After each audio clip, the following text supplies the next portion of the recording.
Okay, now that you've hopefully watched or participated in class for the presentation portion of our project for this week, the Protecting Your Work, Copyrights versus Patents versus Trademarks, you're ready to move on to the assignment that is going to go along with that presentation. So, we've identified the differences between those three things, and now what you're going to do is research a case, a court case, where there might have been a patent, trademark, or copyright violation. And you're going to identify some key things and explain to the class what happened, what was involved, the results, that sort of thing. I'll go over the rubric in just a minute. You can use either Google Slides or PowerPoint from this project. That is completely up to you. And to prevent duplicates, when you get into telling me what case you chose, you're going to record that information in a spreadsheet, and I will show you that in just a minute. So, regardless of what semester you are listening to this presentation in, the first day, yesterday, we discussed the difference between the patent, copyright, and trademark. And now today I'm going to describe the rubric to you. You're going to have time to locate your court case and add to the spreadsheet. And so I'm going to pull up the rubric.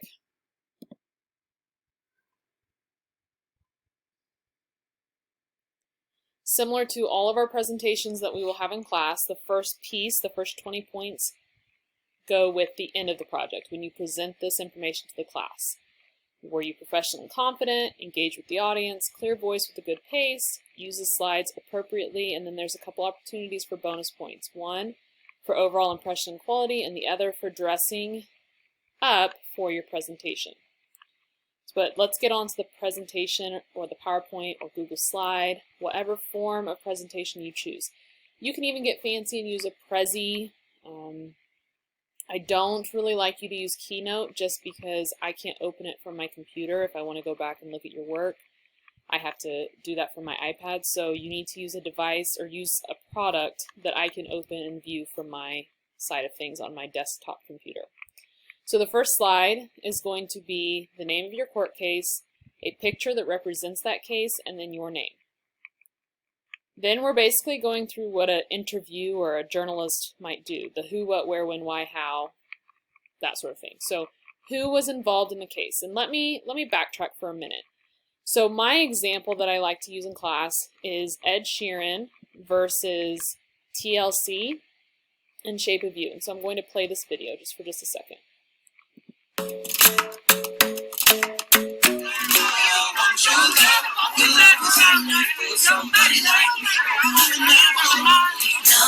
I don't want no scrub. Scrub is a guy that can't get no love from me.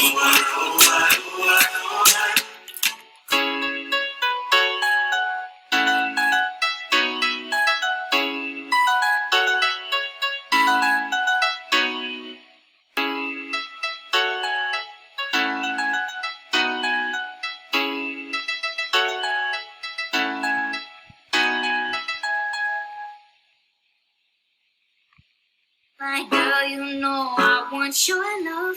Your love was handmade for somebody like me. Come on now, follow my lead.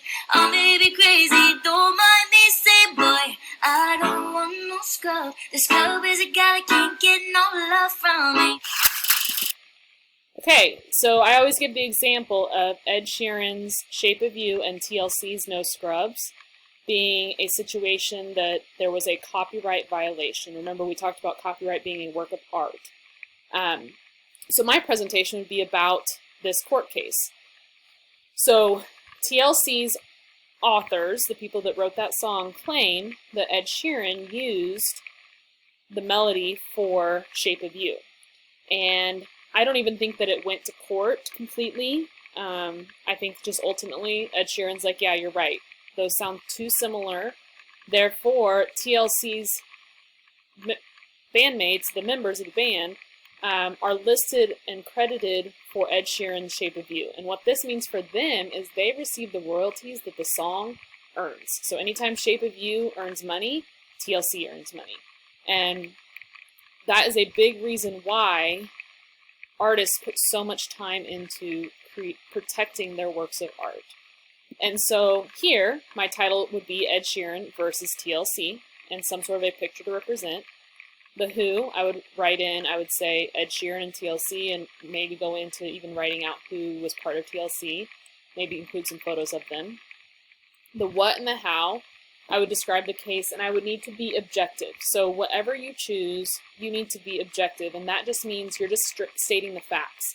You're not telling us your opinion of it. There's going to be a time later in that, later in the case for that. So how was there an infringement, describing what the violation was, that sort of thing.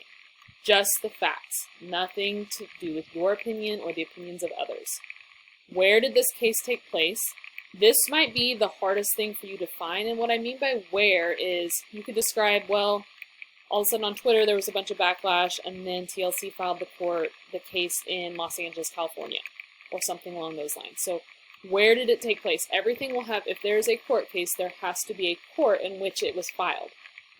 So if you're not finding that it was actually a filed case, you need to find a court case. So when I said, I don't even think this went to court, TLC still filed with a court for the rights to this song. When did this take place? So for my case, it was 2017. Some of you, it may span over several years. So the case was filed in 2010, however, it wasn't settled until 2017. So you need to state the when and have all the timeline of what happened. Why did the courts feel this case was permitted? I might go in and compare, now I'm not a musical person, but I might go in and put the sheet music for both of those melodies, and I could maybe say, well, those look too similar. What was the result? Ed Sheeran now credits TLC. The second to last slide, or third to last slide, I guess I should say, is your opinion. What is your opinion on the case? Was it warranted? And do you agree with the ruling? So, for me, my opinion is, yes, I agree that the melody sounded too similar, so TLC had a stake in the game. However, I don't know that Ed Sheeran was intentionally trying to rip them off. Honestly, I don't know how musicians do it. They hear so much music. How do they continue to create new melodies, new beats, new lyrics, all of those things? But I do agree with the ruling. So that might be how I might present this information. Notice on all of these, there's some photo elements that have to be included. You need a theme to your presentation, and you need photos. Give us something else to look at other than just the words. A works cited, all I need you to do is go and copy and paste the links to your research. And let me back up 1 second. So on your opinion, I might go in and put this little quick 1-minute video to help clarify my point. Or maybe not even on my opinion, I might go put this on the what and the how, this video. I encourage you to use videos, to use sound, to use some extra elements to really drive home the importance of your case. So I'll copy and paste this link and just put it on my works cited page. I'm not asking for a fancy bibliography. Extra credit. So in class, when we presented like differences between copyright, patent, and trademark, I asked you guys to invent something and to use Play-Doh to display it, and then to take a picture.